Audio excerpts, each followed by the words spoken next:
Once upon a time, there was an empire ruled by twin queens. It was the first empire though they did not call it that, for they had no reason to dream it would ever fail, and the others would rise instead.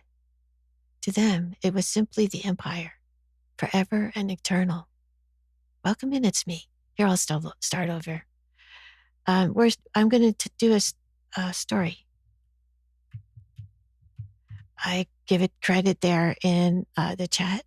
It's called The Tale of Twin Queens. And I'm reading it to celebrate St. Patrick's Day here in the United States. There are many Irish, especially near where I live. And I'm going to read you this story called The Tale of Twin Queens.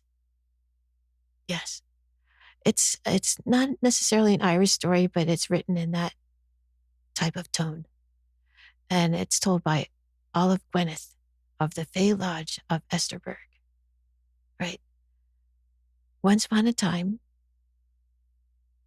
an empire ruled by twin queens. It was first empire, though they did not call it that, for they had no reason to dream it would ever fall, and that others would rise in its stead. To them, it was simply the empire, forever and eternal, the empire of the Fae, the fair folk, the children of eternity. In those days, it was said that there was neither stars nor gods in the heavens, and the earth had not yet been sundered into the nations of the world. There was only harmony under the glorious auspices of the Queen at peace, the inventor, and the Queen of war, the undoer. In those days, the slumbering ones had yet to slumber, and so the lines between waking and dreaming, real and unreal, were but waves breaking upon a distant shore, ebbing and flowing with every thought and breath. And every hour of every day, the inventor danced between reality and fantasy.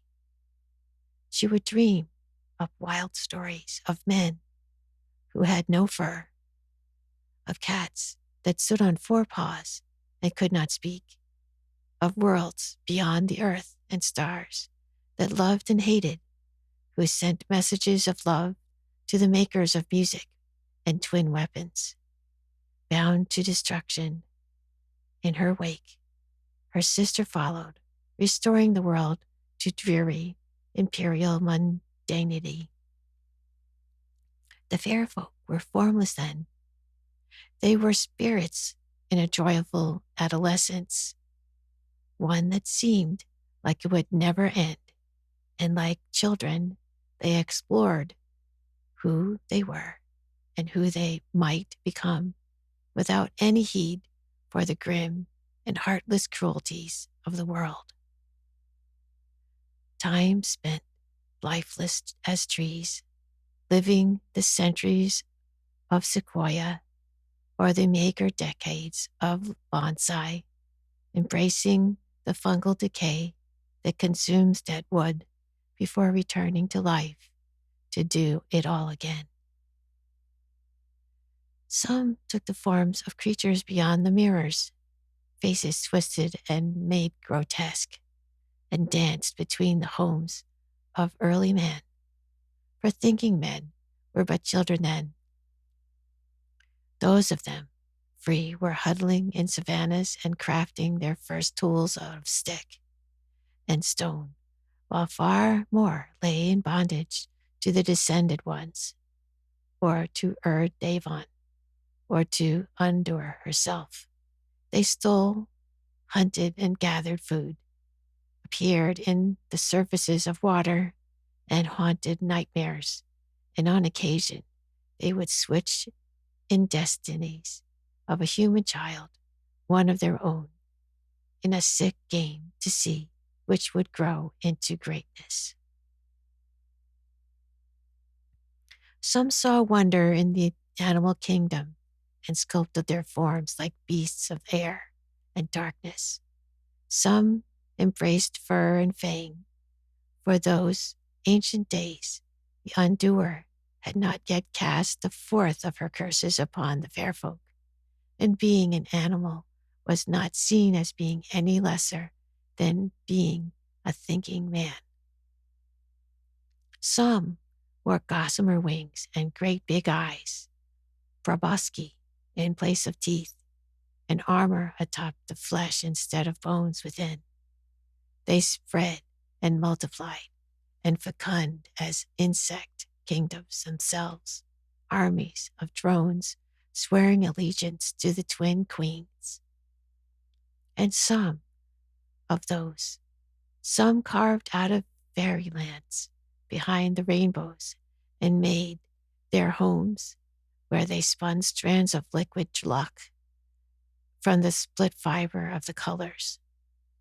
Some chose to diminish their statures, so the world and all its glories became ever more grand, so that even the youngest sapling might be a pillar that pierced the sky, and that a single mushroom feed a family for a moon, and that mice and magpies might be ridden as mighty steeds. They were light enough to float upon winds without aid, and small wilds, so they remained among the grand self-cities of their sibling Fae and saw them as ever grander through tiny eyes. So forsook the real to dwell within the realm of dreams, becoming tricksters and riddle folk who emerged at crossroads and turning points to offer hope in peril. In later ages, their names and their stories would become the gods of mortal man and fae, and they would live second lives, bringing their ancient kind with them. Some set themselves in the heavens, becoming the stars, descending to earth, to silver cities, and playing games of petty kingdoms, pretending for lifetimes that they were masters of their own destiny and not subservient to empire. And some delighted in function over form, devoted themselves to the study of the forces of the universe, sought to plumb the depths of being, tearing the universe apart at the base and reassembling it to bring forth fortune and light, for they saw a future where they would not share in the bounty of eternity, where the cornucopia of the inventor would run dry.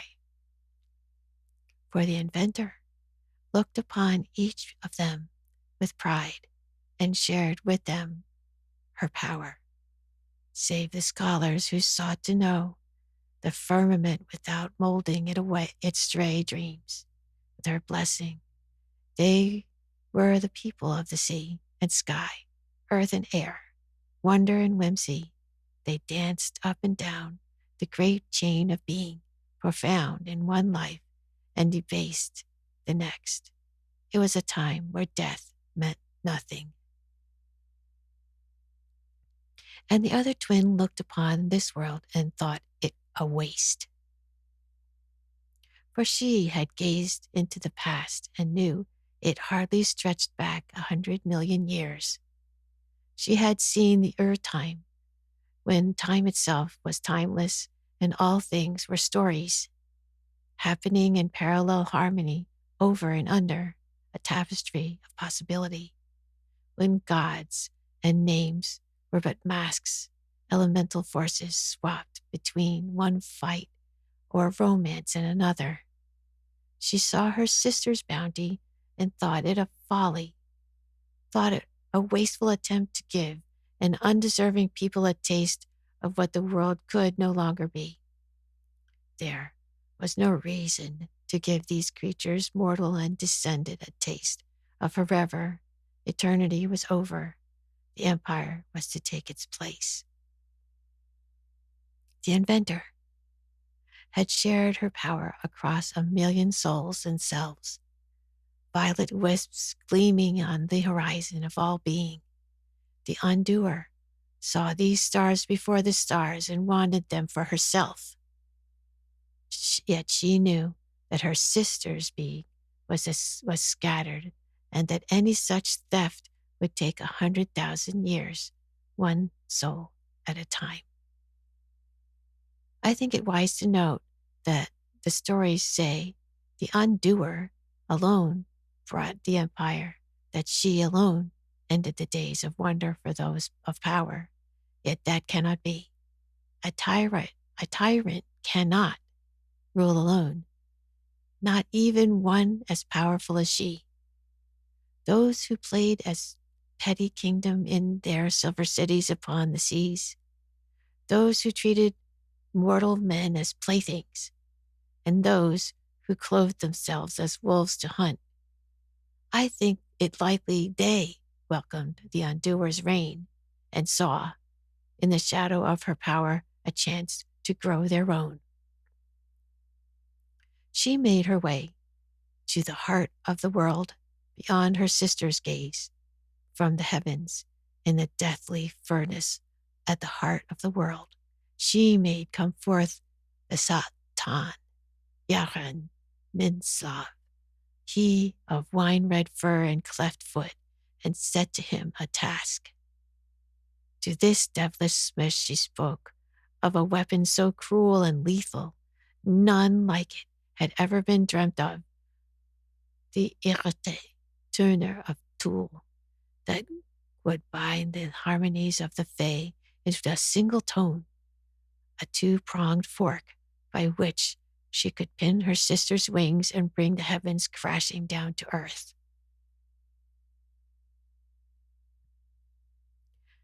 Satan Smithslav would not make her weapon for free, and demanded from her a kingdom of his own and a freedom for his people.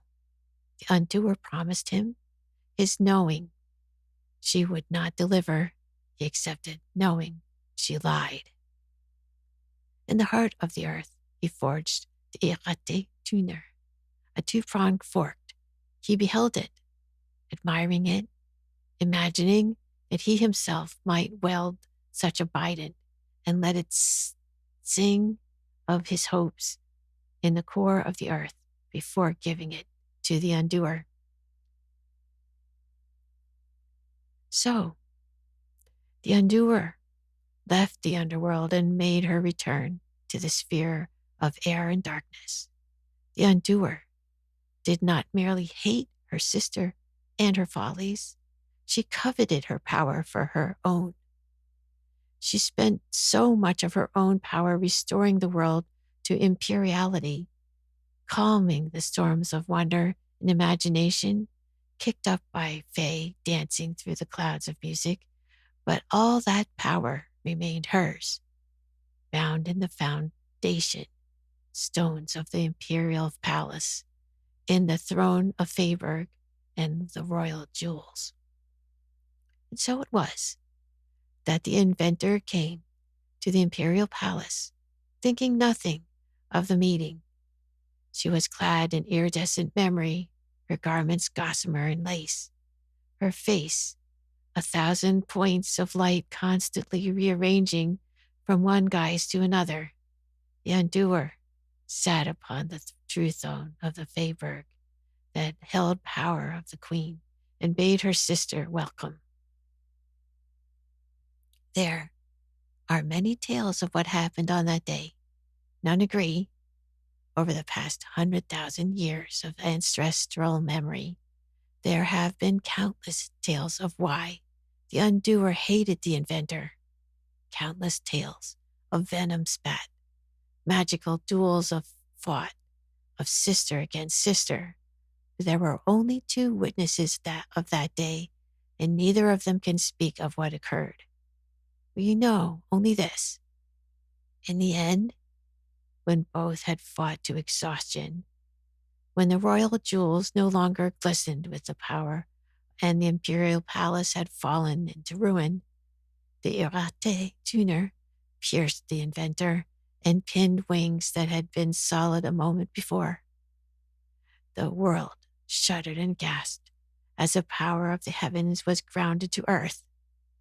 The people of Fur and Fang, of Gossamer and Chitin, of Mirror and Lie, of Silver and Science froze, unable to shift their forms any longer. I imagine the undoer must have smiled in triumph, thinking that her sister, in her weakened state, would call her power back to herself beneath the twin prongs of the Erate tuner, where it would be suited for the harvest and with a restoration of glory. Greed cannot understand generosity, for in those moments, the inventor simply ceased. She did not call back her power, but let it pass from her, flow into the world that she loved so much, let herself become part of the beating tides of time and nonetheless and nothingness. And to that, the undoer had only impotent rage. It is a simple story of one sister betraying another. It is not as simple as the tale of Eden or the breaking of the mechanical god or even of Cain and Abel, but it is simple enough that there are 1,000 tellings of it. But those are stories of ages long past. These days, we know of type greens, of Humes, and have a formal study of ontokinetics. We have mapped a genetic relations of various peoples called Faerie. We have unearthed the places of the first empire and studied its artifacts. The distant past, no longer the study of myth, but history. We grow even closer to pulling nuggets of truth from the fantastical. Yet, it is said that even now, the inventor's power dances upon the shores of being.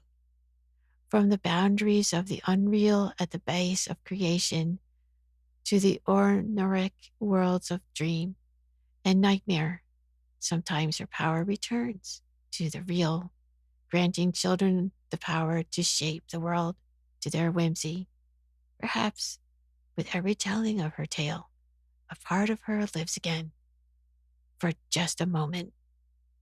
Perhaps the gods were once Fae, who stood hand in hand with my own ancestors, parted at a crossroads they knew not of. Perhaps if I had been born in those days, I too would choose to live a life as a mortal, not knowing the gravity of my choice. Or perhaps the Irate tuner is just a story to explain why humans call so many different things pixies, nymphs, sylphs, Sindhi, elves, and more fairies, burdened with the inevitable mortality, only through our stories may we dance upon the winds.